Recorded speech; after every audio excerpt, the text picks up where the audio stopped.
Hello.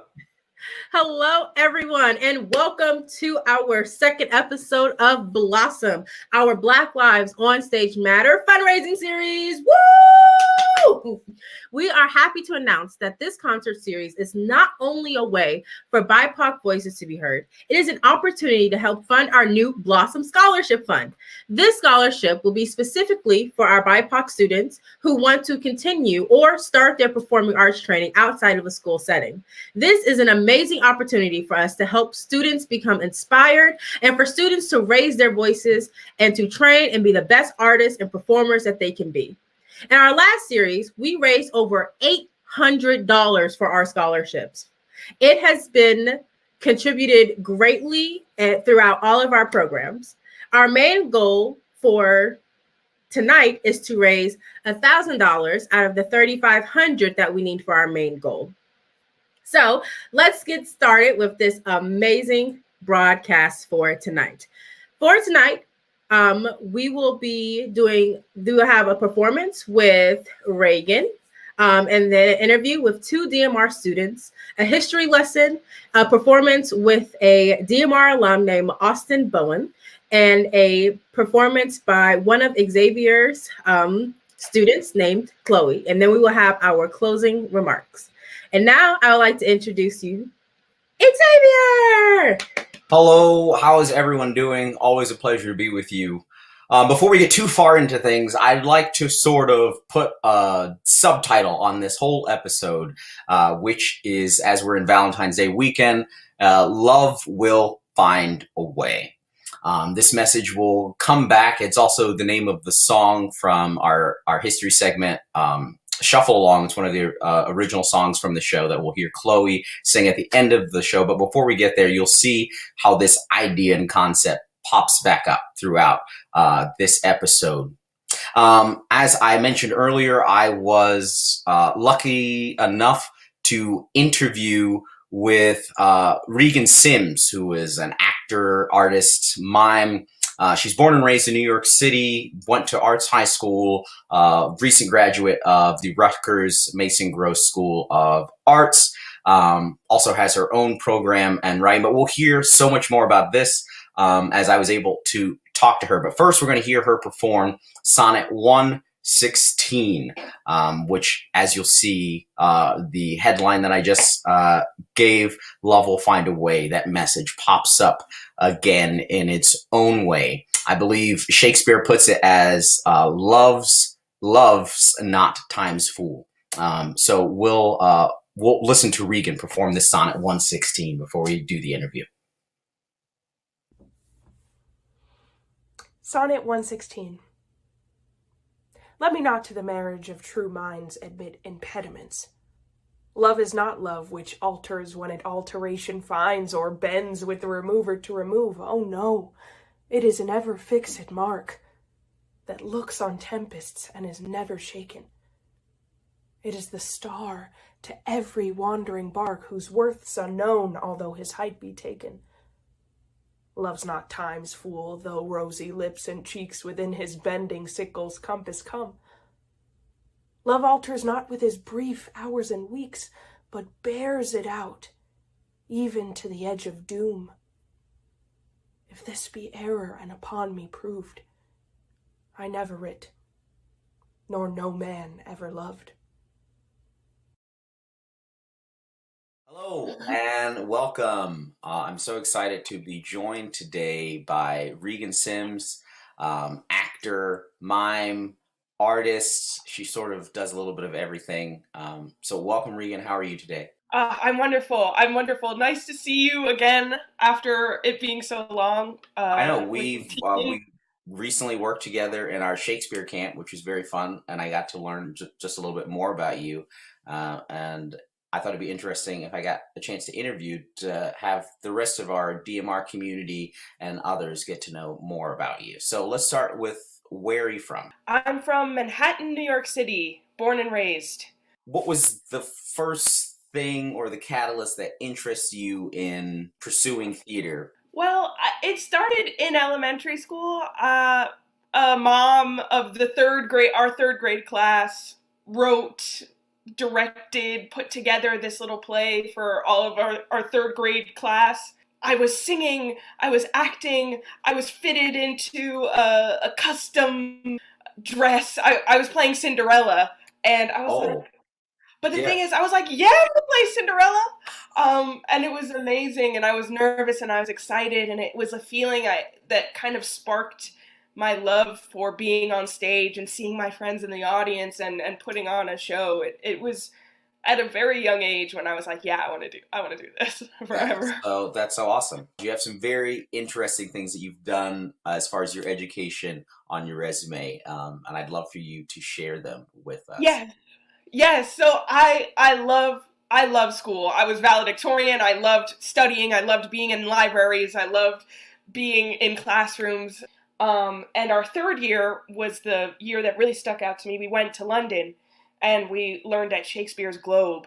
It was just Shakespeare. It was intense. It was magical being in the Globe and working with their educational program. And it was so magical and so beautiful and really helpful in what I've built for myself as a career, just as a foundation. One of the things that you do that's really interesting that I personally don't run into too many other artists that do this is mime work. Can you tell us how you got involved in your mime work? The Broken Box Mime Theater Company, when I graduated, I was like auditioning as a young actor. I was like, what do I want to do? What are the things I want to do? And one of my professors was like, audition for this mime company.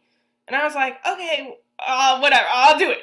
Because I looked them up and I was like, dang, this work is so different and physical and simple yet effective. And I was like, yeah, sign me up. So I auditioned, and that was one of the best auditions I've ever had in my entire career, because I walked into the room and there were 12 people behind the desk, just mimes, just laughing and sharing joy. It's so hard to explain, but it's just so magical. Yeah, I fell in love with it.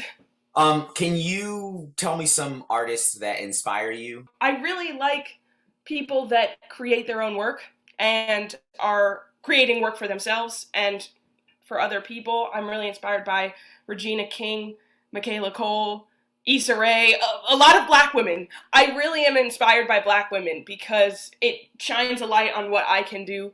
I want to do mime, I want to do theater, I want to do everything, and I think if you're forging your own way, that inspires me as an artist, as a human, as a creator. I could not agree more.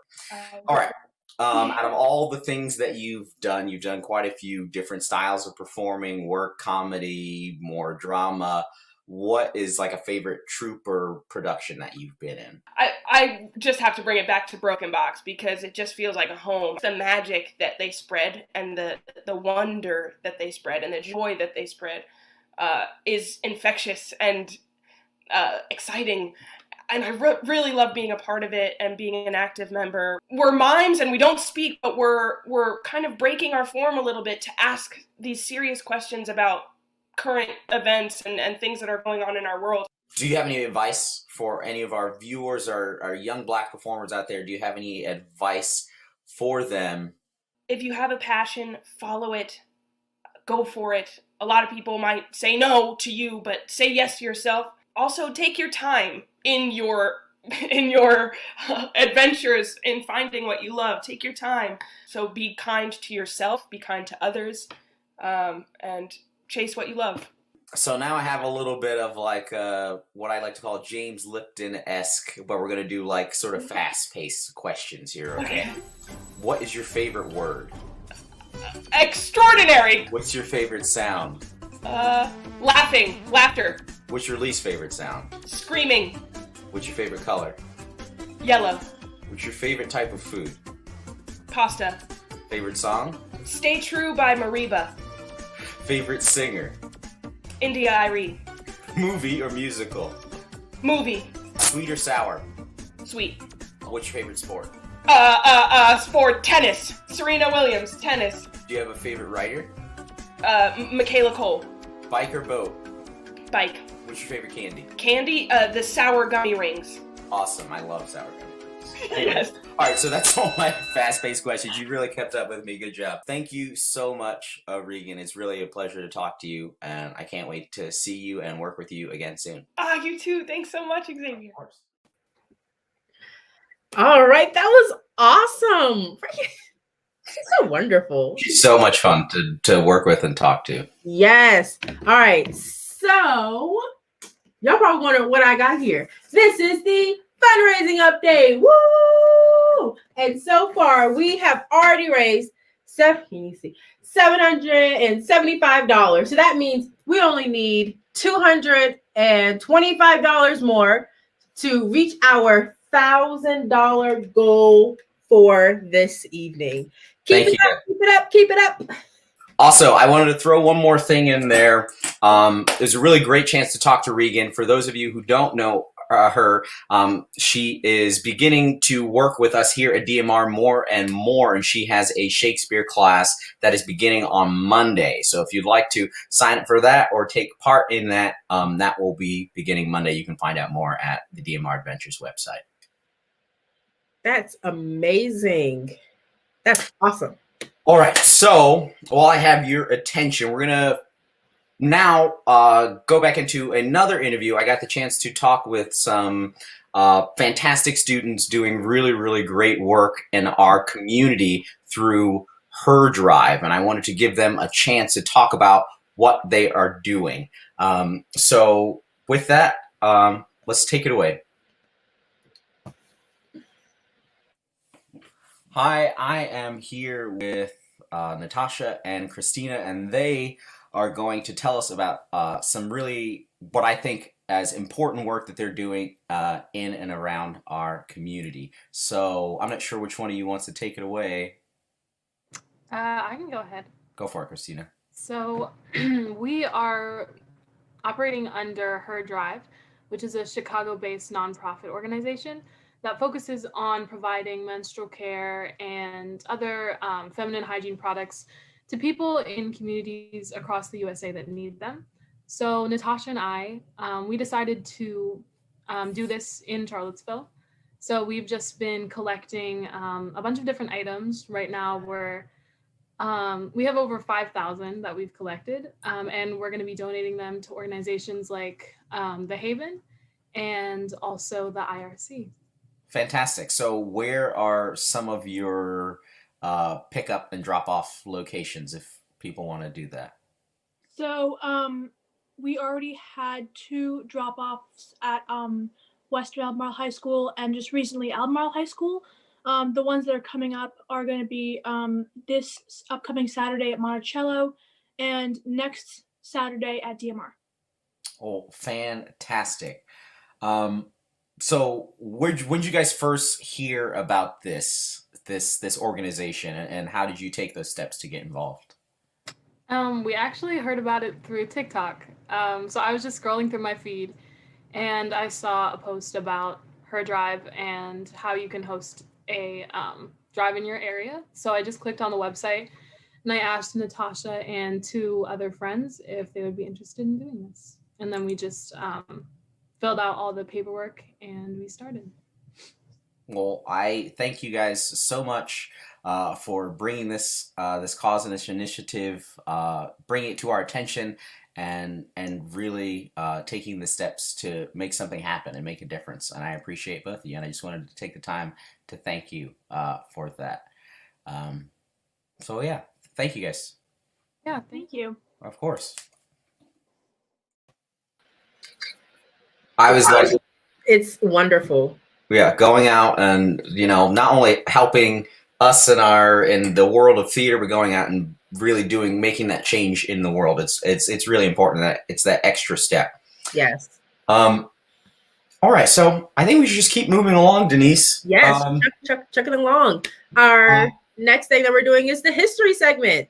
History segment. So I put together something special this month, as it is Black History Month. That really delves into the very first all-Black musical that was ever on Broadway. So I really hope you guys enjoy this message. and to really just keep in the back of your mind that love will find a way. Let's just play the video there.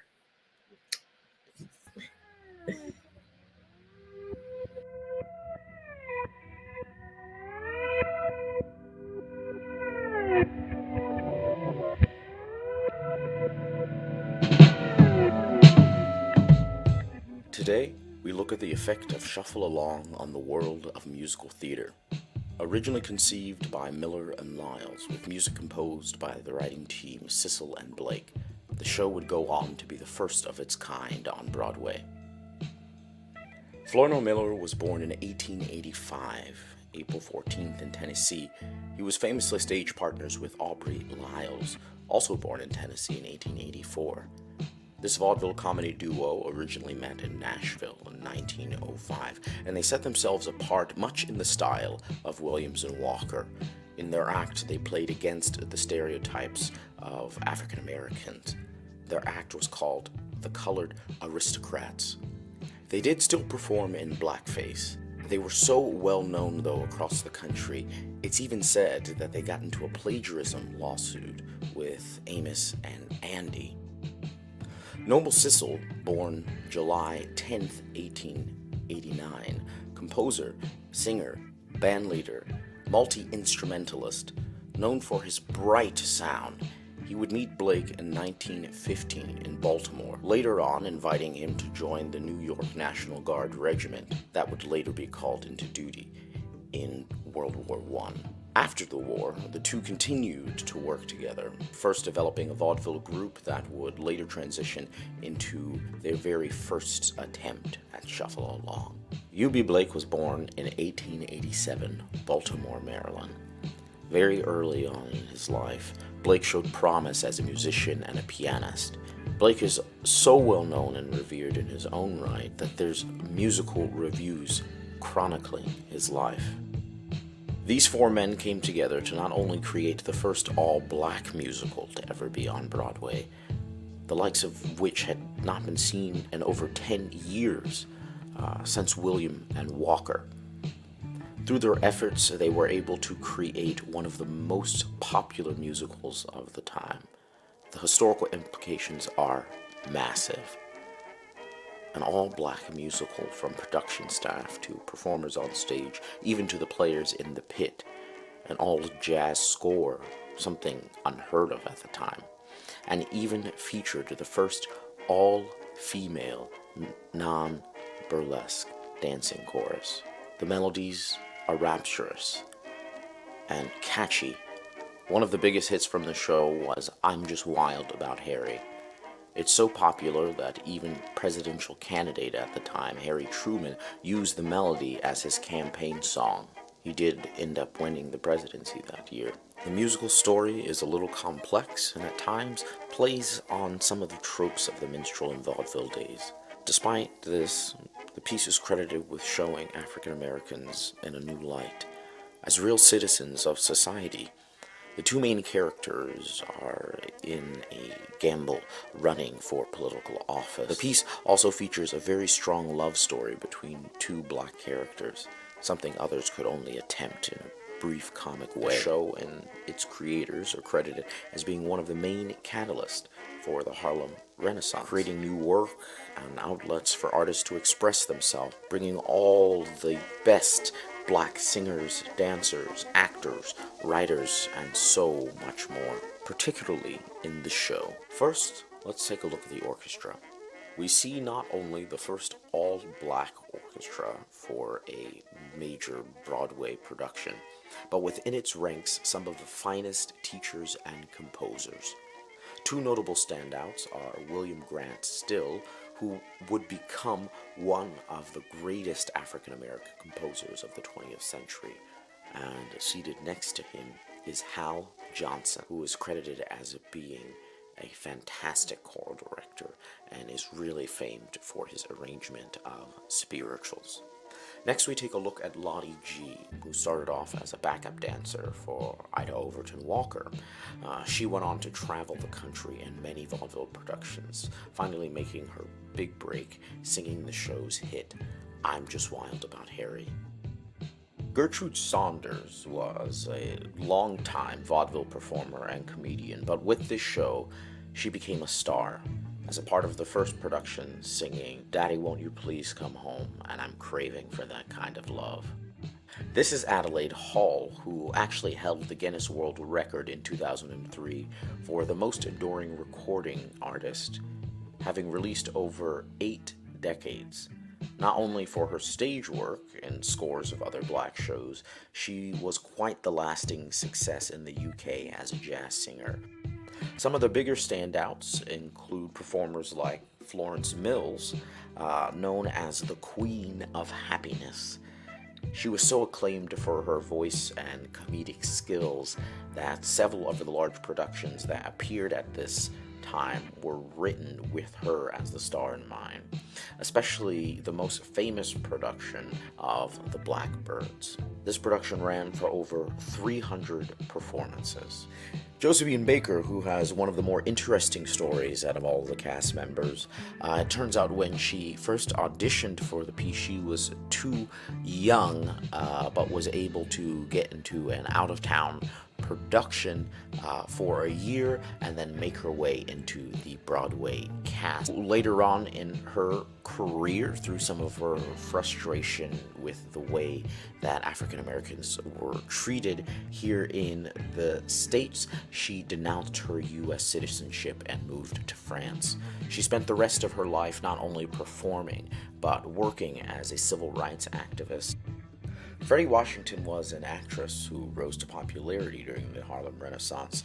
She used that popularity and her fair complexion to elevate not only her story, but of those black people just like her. After her film career, she focused her work and life on civil rights.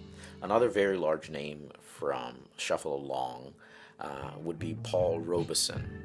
He's a renowned actor, singer of opera, musicals, spirituals, and song, as well as being a very large civil rights activist.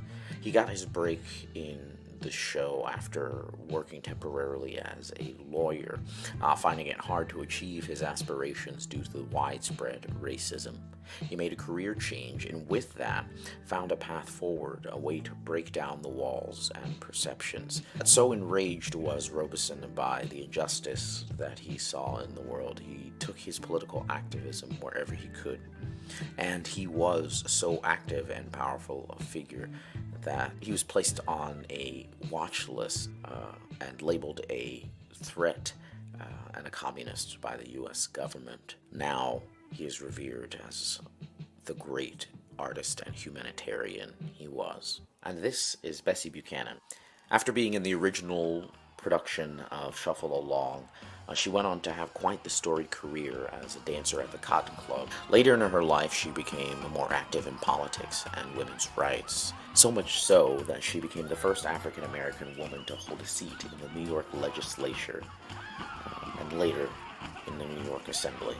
Shuffle Along skyrocketed Noble and Blake to fame, which led to an avalanche of new works, including pieces like The Chocolate Dandies, Dixie to Broadway, Rangtang, and of course, The Blackbirds of 1926, which was so popular that there were several versions of the show that continued for over 10 years. It really is amazing that a show could have such a lasting effect on an art form and society. The music and ideas of the show live on, and as recently as 2016, there was an adaptation entitled Shuffle Along, or the Making of the Musical Sensation of 1921.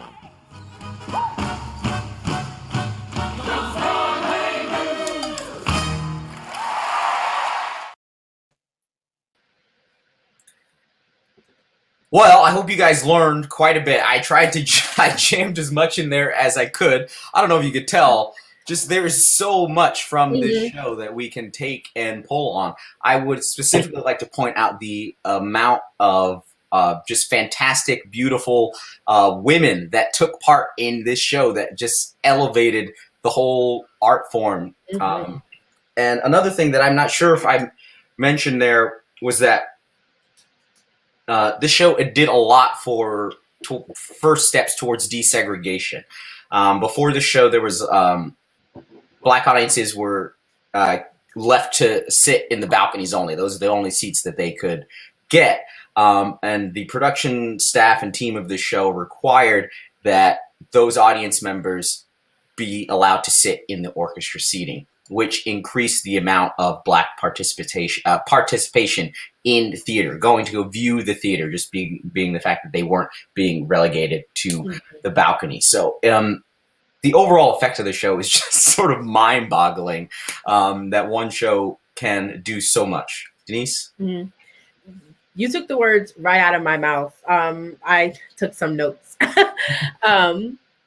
The love will find a way is, that quote speaks so much, especially when it's with Shuffle Along and how desegregation happened and all of the other wonderful things and women empowerment, because the love of the craft and the love for each other became so prominent that it just became this entire movement.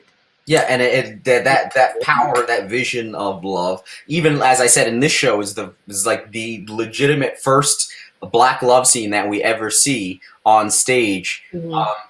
To take that and elevate it and show it as something that is beautiful and powerful, and really, really touching. So it was a real pleasure to put this together, and I really would like the chance to delve more in depth on some of these people.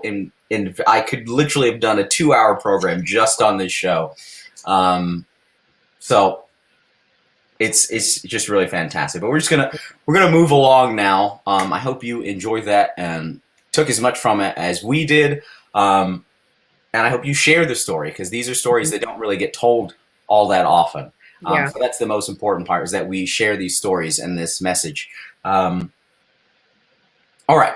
So we're going to move on now. Denise has had the chance to interview someone this week as well. Denise, tell us more about that. Yes, I was able to interview Austin Bowen. And Austin Bowen is a DMR alum from the Danville area, where DMR was first, and then it moved up to Charlottesville. And he was the first YLP. He was the one that went to Melissa and was like, hey, I want to help out more. How do I do this? And so he basically invented YLPs. So for all the people who are watching who are YLPs, this is the person who started it for you. Austin Bowen grew up in Danville, where he met one of the biggest influences of his life, Melissa Charles, before making the move up north to New York City. Since living in the city for 5 years, he performed regionally and Buddy Holly at Theater West, Storming Heaven at West Virginia Public Theater, and his most recent credit includes an international tour of Rebirth of Rabbit's Foot, hip-hop vaudeville, after a 2-year residency at the People's Improv Theater. He's currently working towards pursuing a career in theater education with NYC Public Schools. Here is Austin Bowen performing Let It Sing from Violet. Raise your foot now, that's the way you'll be moving on today. Raise the other, put it down. Now you're headed into town. Whoa, boy, you got left, right, oh boy, ain't that right? Got some years ahead to go, you'll go free if you take it slow. Oh boy, you got left, right, oh boy, ain't that right? Two kinds of people in this world, some say yes and some say no. Time to say which side you're on. Eeny, meeny, miny, mo, say yes and your adventure starts. Not always as expected, say no, you stay apart, but you stay protected. You've got to give yourself a reason to rejoice, for the music you make counts for everything, and every living soul has got a voice. You've got to give it room and let it sing. My family never had too much, made the best of every day. Ate what's on our plates, you know. never threw a thing away. We kept our nightmares on the shelf. Our dreams were on the table. Pass them down and help yourself as long as you are able. My mother told me, son, forget what might have been. Give yourself a break, whatever's happening. And you're the one that's got to tend your soul. You've got to give it room and let it sing. You've got to give it room and let it sing. You've got to lift up your voice and sing. Got some years ahead to go. You'll go free if you take it slow. Got some years, it won't be long. And you'll be free to sing your song. Oh boy, you got left, right, oh boy. This precious little really folk like us control. Now you can make your music from the simplest thing, and you're the one that's got to tend your soul. You've got to give it room and let it sing.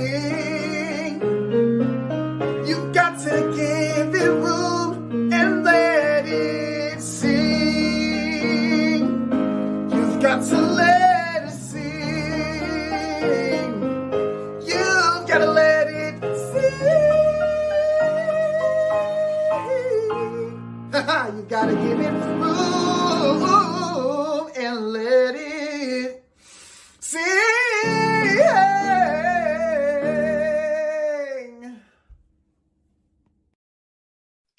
That was such a wonderful performance, Austin. That was incredible.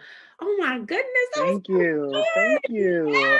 Oh, stop. Thank you so much. Now it's time for, the interview part. So here Okay.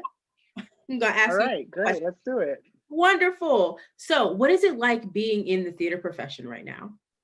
I think it's truly like being on a roller coaster. It's exciting. It's a journey. It's unpredictable. It's full of ups and downs and twists and turns. I think that this industry prepares you for a lot of real world realities. It prepares you in the sense of enhancing and being confident and strong in your soft people skills. I know that you were there when DMR first started. Like you were there. I ain't gonna say how old you are, by how many years DMR has been there, but that you were basically the first YLP. And what I want to know is how DMR helped you as a performer. Well, see, Denise, I came into the theater industry, I would say pretty late, late as a youth, not late in general, but late as a youth. Yeah. I didn't start acting or being on stage until I was a sophomore in high school. DMR, I think, helped me in a way that it accelerated a bunch of the training that I could have had from such a young age, but I didn't have the opportunity to have. I was a band geek. When I started playing the flute when I was 8 years old, but I knew I'd be sacrificing band. So I actually found theater in a way as an escape, if you will. But yeah, going back to DMR Adventures, I received a lot of hands-on experience from mentors and instructors. Mm-hmm. I received a lot of on-stage time that I wish I had had prior to DMR Adventures. And because of it, because of the program and Melissa, I am more comfortable and confident in my abilities as an actor. Speaking of being a performer and doing shows, musicals, and plays, I know we have all had it, especially us BIPOC people. What was it like to play a role that was not normally cast as a person of color? There were times where I felt that it was really hard to find something that I could relate to about that character. There was always a sense of disconnect between myself as an actor and the character that I'm portraying, which made it difficult. It was interesting to say the least, but it was definitely difficult at times. In the end, I only think it made me a stronger actor, but I definitely think it was a bit difficult. Do you have any advice for future BIPOC artists? Embrace your uniqueness. Us as minorities, we bring all sorts of insights and layers that others can't even begin to think about or to fathom. Stop trying to fit into a mold or into a stereotype, because no matter what you bring to the table, it's different, it's beautiful, and it's unique. So embrace that. Know your worth. Know your brand. It's okay to say no. So in doing that, find your voice. And once you find your voice, use it because it's powerful. Going forward, train as hard as you can. Don't give someone the opportunity to tell you no. Don't compare yourself to others. In this industry, it is so easy to get wrapped up in the day-to-day, the politics of this industry, other artists and your friends booking gigs, and you're going on 100 auditions and you haven't gotten a yes yet. It's so easy to be wrapped up in that mindset. It's something that I've had to learn over the years. Don't get me wrong. You could be so prepared and feel so good and confident in that room and feel like you nailed it, like you slayed it when you walked out of the audition room, and not receive a callback or not receive a gig. It's not your fault. It's just that they were looking for something else. Don't take it to heart, but just take a moment, reflect on yourself, think about yourself as an actor and who you are as a person, and use that no to fuel yourself for the next audition. And last but not least, love yourself. Love yourself. Well, thank you so much, Austin, for being here and for taking the time out of your very busy schedule to come to this fundraising series and to tell us your story and perform for us. Absolutely. Thank you, Denise. This is great. Great interview, Denise. I love Austin so much. He's so cool and so fun. I miss him already. Yeah. Well, you see that message just keeps coming back. It keeps coming back again. Love will find a way. Yeah. Yes. Even if it's just that love for yourself. Yeah. That helps you get through a struggle or situation that you're in. Yes. Do we have an update, Denise? What is it? I think we have an update. Do we have an update? No, we do not have an update. We will have a recap at the end.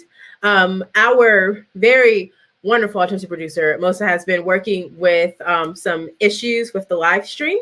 But we are glad that we have figured it out a little bit and that you can also stream it again on YouTube and Facebook at the end of this. So right when it ends, you can just go right back and watch all of it from the beginning.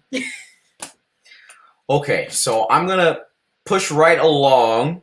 This is next is Chloe. Yes, she is one of my voice students. I'm a voice teacher, classically trained singer myself. I was gonna point this out earlier, but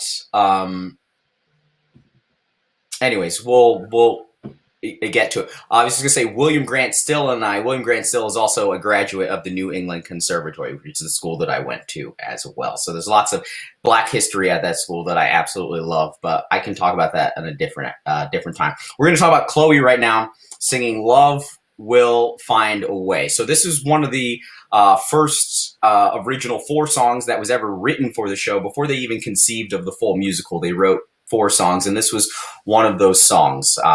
Love Will Find a Way. And to me, and I believe I had this conversation with Chloe, and we're sort of awestruck about this for a moment, is that the thing that makes this song so special is that at this time, as I said, we're not seeing a lot of representation of Black love, especially from women. And what we have in this song is the first love song specifically written for a Black soprano. This is not something you're going to find all too often. I'm getting a little emotional thinking about it, but it's such a powerful thing. The there's not too many times we can look at songs as African Americans and say, this is where it started, or this is where it all began, and this is what we have to live up to. And this song and this aria, as it sometimes is structural, because it does have a recit and then it goes into a melody portion. It's just very, very powerful with that. I want you to keep that in mind, that this is the first ever honest to God Black love song written for a woman, specifically written for a Black woman to sing. And that message of love, our love, whatever it may be headed towards, we'll find a way. And this is Chloe, and she does a fantastic job of performing it, and I hope you enjoy it.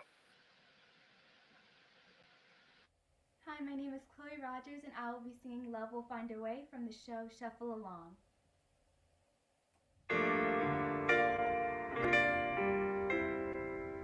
Come, dear, and don't let our faith weaken. Let's keep our love bonds burning bright. Your love for me is heavenly beacon, guiding me through love's darkest night. Don't start minding or fault finding, no matter how dark one's path may be. Fate won't hurry, well, don't worry, we'll just keep our hearts aglow. Love will find the way. Those skies now are gray. Love like ours can never be moved. Cupid's not schooled that way. Dry each tear, dim die. Clouds will soon roll by. Though fate may lead us astray, my dear, remark what I say. Love will find a way.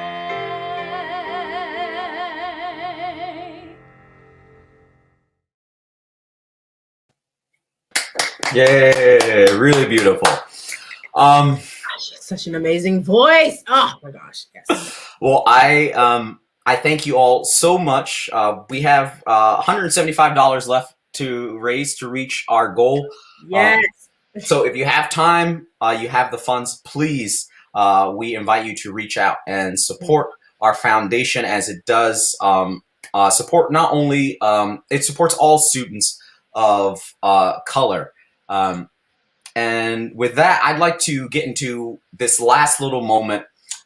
Recently in the country, we've had something that I find quite alarming, and it reminds us once again that love will find a way. Here's hoping. What we're pushing for is that there's been an increase of attacks on older Asian Americans and Pacific Islanders.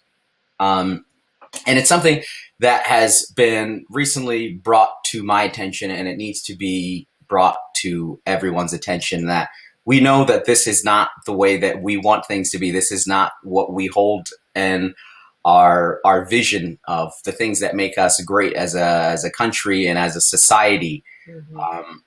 To have these episodes or displays of xenophobia or hatred, this is not what we are about. This is not what we stand for. And I hope that you stand with me in the support and this feeling and this statement that it can't go on. And we need to end these attacks. They're very, very harmful and hurtful, and we're so much better. Denise, do you have anything to add on to that? I was going to say, we cannot have love if someone's going to hate. And in order for us to do that, we need to learn how to understand each other and the knowledge of everyone's culture and their boundaries And that's pretty much it. Well, with that, I would like to conclude our episode this evening. I thank you all so much for your support and viewing and your very, very kind words. Yes. And I look forward to being with you and sharing our next episode next time. Of course, as always, you can go to our DMR website, dmradventures.com/blossom. You can rewatch the episodes. As we said, if you had some technical issues this episode, you can go on to YouTube and watch the episode after we are done here. Yep. And you're also able to donate. Denise, did you want to add on to that? You hit it right on the head. Yep. All right. Well, our next program will possibly be in April. So I look forward to being with you and seeing you then. Yes. Bye, you guys. Thank you so much. Happy Valentine's Day. Yes.